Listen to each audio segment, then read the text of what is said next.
The AA is responsible for 50% of cervical rotation. Let's take a look at how to treat it with muscle energy. I'm Dr. Bates, and this is Musculoskeletal Minute. As our diagnosis is made with the way the vertebrae likes to move or the position of ease, and muscle energy is a direct technique, we take it from the area of ease into the area of restriction. To treat the AA, it is all rotational again, just like the diagnosis, so we bring up into an area of flexion versus extension.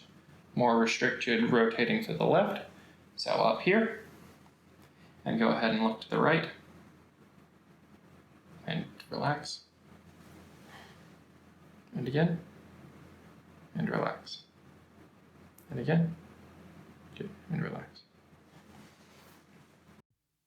Thank you for joining us on Musculoskeletal Minute. We have your back. Please remember that this is for education and does not constitute medical advice. Please subscribe, leave us a positive review, and share with your friends.